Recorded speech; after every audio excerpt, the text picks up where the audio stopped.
Hello everyone, I am Dr. Sheetal Pandey, fertility and IVF consultant at Veda Care Mira Road. Fallopian tube blockage क्या होता है? Fallopian tubes वो tubes होती हैं जो गर्भ, यूट्रस और ओवरीज के बीच में पाई जाती हैं। यूट्रस के दोनों तरफ राइट एंड लेफ्ट पे फेलोपियन ट्यूब्स प्लेस्ड होती हैं। ओवरीज में से जब एग रिलीज होता है, इन्हीं फेलोपियन ट्यूब के रास्ते होकर के वो गर्भ में आता है। यदि किसी वेमेन के फेलोपियन ट्यूब में ब्लॉकेज होगा तो अंडाशय में से छूटने के बाद ट्रैवल करके गर्भ में नहीं पहुंच पाएगा, और this is the reason, one of the important reason for infertility. इसीलिए जब जो पेशेंट्स इनफर्टिलिटी से सफ़र कर रहे होते हैं उनका इवैल्यूएशन किया जाता है, सारी जांचें की जाती हैं, तो जिसमें फेलोपियन ट्यूब चेकअप एक बहुत ही ज़्यादा इम्पॉर्टेंट टेस्ट होता है। मोस्ट कॉमनली इसे दो तरीक़ों से किया जाता है, हिस्टेरोसाल्फिंगोग्राफी HSG, जिसे हमने अपने वन ऑफ द वीडियोज़ में कवर किया है और ये भी बताया है कि पेनलेस HSG हम कैसे करते हैं। एंड सेकेंड होता है लैप्रोस्कोपी। कुछ सेंटर्स HSG की जगह लैप्रोस्कोपी करना प्रेफर करते हैं, again to check the tubes. तो HSG या लैप्रोस्कोपी करके हमें ट्यूबल स्टेटस का पता चलता है। यदि फेलोपियन ट्यूब्स में ब्लॉकेज आता है तो ये बहुत ज़्यादा इंपॉर्टेंट रीज़न है इनफर्टिलिटी का। इस पे डिपेंड करता है कि फेलोपियन ट्यूब में जो ब्लॉकेज आया है वो किस तरह का ब्लॉकेज है और किस पर्टिकुलर लेवल पे पाया जा रहा है। अगर वो बहुत ज़्यादा डेंस ब्लॉकेज है, फाइब्रोज्ड है, तो कई बार उसे ओपन करने में भी हम असक्षम होते हैं।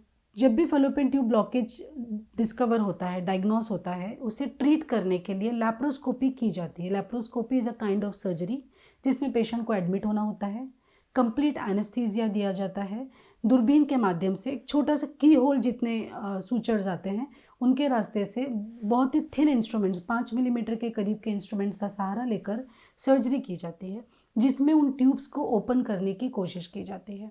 अगर ये ब्लॉकेजेस सिंपली माइनर इन्फेक्शंस या स्टिकिंग होने की वजह से हुए हैं, एडेशंस की वजह से हुए हैं, तो ये लैप्रोस्कोपिकली ओपन हो जाते हैं और ट्यूब भी फंक्शनल होती है। और इन ब्लॉकेजेस को ओपन करने के बाद जब भी पेशेंट अपनी फर्टिलिटी प्लान करते हैं, नेचुरल ट्रायल या IUI, whatever is recommended for that particular couple, depending on other test उनके कैसे हैं, तो पेशेंट्स को कई बार रिजल्ट भी आ जाते हैं। But at the same time ये भी समझना ज़रूरी है कि जब हम लैप्रोस्कोपी करके ब्लॉकेज को ओपन कर रहे हैं तो क्या वो फेलोपियन ट्यूब भी हेल्दी है? सिर्फ ब्लॉक को ओपन करने से रिजल्ट्स नहीं आते हैं। यदि फेलोपियन ट्यूब्स अनहेल्दी हैं तो ब्लॉक को ओपन करने के बाद भी एग उनसे ट्रैवल करके गर्भ में नहीं पहुंच पाएगा। So whenever a laparoscopy is done to open the fallopian tube blockage, condition of the fallopian tube should also be checked. अगर ट्यूब्स काफ़ी ज़्यादा सूजी हुई हैं, फूगी हुई हैं, जिन्हें हाइड्रोसाल्फिंग्स भी कहते हैं, तो ब्लॉक ओपन करने के बाद भी वो ट्यूब कोई भी काम नहीं करने वाली हैं। रादर उन सूजी हुई ट्यूब्स में से जो हाइड्रोसाल्फिंग्स कहते हैं फेलोपियन ट्यूब में से टॉक्सिक मटेरियल रिलीज होगा जो और भी ज़्यादा फर्टिलिटी प्रॉब्लम को कॉम्प्लिकेट करेगा और फर्टिलिटी ट्रीटमेंट का रिजल्ट नहीं आने देगा। So if the tubes are healthy, we should open the block and go ahead with the fertility treatment as per the other reports.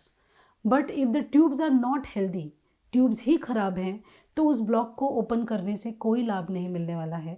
Rather in unhealthy tubes को remove करने का suggestion दिया जाता है, क्योंकि इनमें से जो टॉक्सिक मटेरियल रिलीज हो रहा है वो आपके फर्टिलिटी ट्रीटमेंट, वो IUI हो, नेचुरल ट्रायल हो या अप टू IVF हो, को फेल करता है। वो टॉक्सिक मटेरियल प्रेगनेंसी को गर्भ में चिपकने नहीं देता है।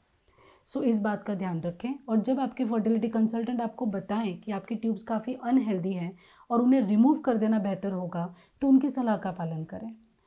अब एक और भी केस जो मैं इन्फॉर्म करना चाहूँगी, कुछ पेशेंट्स में ट्यूब्स तो हेल्दी होती हैं बट फेलोपियन ट्यूब ब्लॉकेज इतना ज़्यादा स्ट्रांगली फाइब्रोज्ड होता है कि कितना ही कैथेटराइजेशन नाम का जो प्रोसीजर उसे ओपन करने के लिए किया जाता है, करने के बाद भी वो ट्यूब्स ओपन नहीं होते, क्योंकि वो बहुत ही थिक ब्लॉकेज होता है। तो इन कंडीशन में भी पेशेंट को निराश होने की ज़रूरत नहीं है। दोनों तरफ की फेलोपियन ट्यूब ब्लॉक होने के बाद भी IVF के रास्ते से पेशेंट कंसीव कर सकते हैं। So if you are able to open the block and the tubes are healthy, plan your conception, good for you. If the tubes are unhealthy and absolutely swollen and hydrosalpinx, as per your fertility consultant's plan, if they ask you to remove the tubes, go for it. ये आपके fertility treatment को मदद देगा। और यदि ये block बहुत ज़्यादा डेंस है और प्रोसीजर से ओपन नहीं हो पा रहा है, तो इस फैक्ट को एक्सेप्ट करें and move ahead with IVF and plan your pregnancy and conceive successfully. Fallopian tube के ब्लॉकेज का गर्भ की बच्चा लगाने की क्षमता से कोई लेना देना नहीं है। यदि आपके फेलोपियन ट्यूब्स खराब हैं तो IVF आपको डेफिनेटली कंसेप्शन करा देगा, अगर उस कपल में और कोई दूसरी बीमारी जो आपका रिजल्ट अफेक्ट कर सकती है नहीं है तो।